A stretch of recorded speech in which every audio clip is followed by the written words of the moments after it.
Bonjour, je m'appelle Mbourou Batula Corrèze Marie-France. Je suis une femme entrepreneur dans le domaine de la restauration et de la cosmétique. Je suis aussi étudiante en médecine et ici au Sénégal, j'ai ouvert un restaurant qui s'appelle Mille Délices. Aujourd'hui, je réponds à la question comment mieux diffuser l'entrepreneuriat.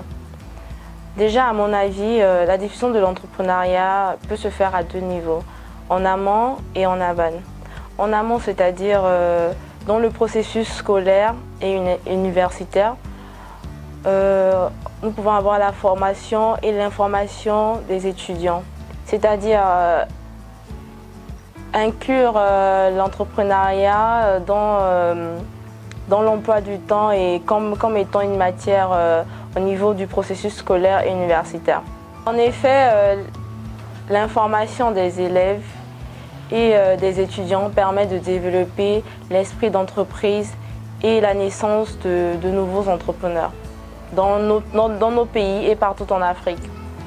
C'est dans ce sens que nous pouvons créer la journée internationale consacrée à l'entrepreneuriat, des exposés dans des écoles, des séminaires de formation, des visites dans des foires, des excursions.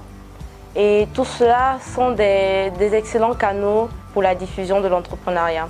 En aval, la diffusion de l'entrepreneuriat peut se faire au moment de l'insertion à la vie professionnelle, à l'exercice des activités commerciales. À mon avis, c'est le deuxième moment phare de la diffusion de l'information au niveau de l'entrepreneuriat.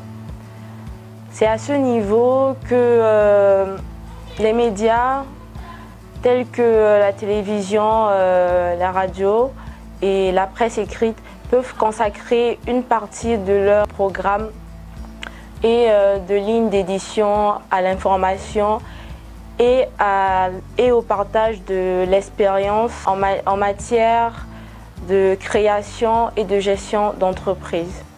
N'oublions pas aussi que les réseaux sociaux sont un excellent moyen d'information, de formation et de partage d'expérience entre les différents entrepreneurs.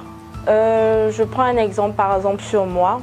Sachant que les réseaux sociaux sont une puissante plateforme de l'information, de la formation et du partage d'expérience, moi, j'ai appris à être entrepreneur via ces réseaux sociaux. J'ai regardé des vidéos, j'ai suivi des formations en ligne et voilà quoi, je me suis lancée là-dedans et ça a développé en moi cet esprit d'entreprise. D'où la création des différentes entreprises Ramos. Hormis ces moyens dont j'ai cité, moi par exemple, j'ai grandi dans l'entrepreneuriat à cause de mes parents. Ils m'ont poussé à le faire, ils m'ont formé pour ça, ils m'ont fait faire des cours de formation, ils m'ont fait faire des formations afin de développer mon esprit. Et ils m'ont fait travailler, par exemple, pour eux. Je prends un exemple. Mon père, il m'a fait travailler pour lui, je n'avais que 13 ans. Il m'a envoyé faire une formation de secrétariat à 13 ans.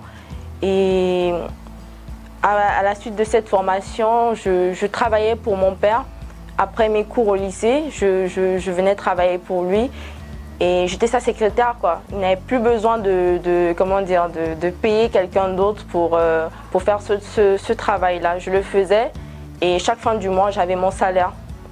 Et c'est ce qui fait que je suis celle que je suis aujourd'hui, une femme battante et entrepreneur. Du coup, mon conseil à certains parents, c'est de pousser les enfants, de pousser des frères, de pousser des amis à entrer dans le monde de l'entrepreneuriat, d'investir et de se développer en tant qu'entrepreneur. En bref, c'est une façon de vous faire comprendre que vous n'avez pas forcément besoin de finir votre cursus scolaire ou pour beaucoup, il y en a qui ne sont pas allés à l'école. Vous n'avez pas besoin de tout ça. Vous pouvez vous lancer dans l'entrepreneuriat très tôt.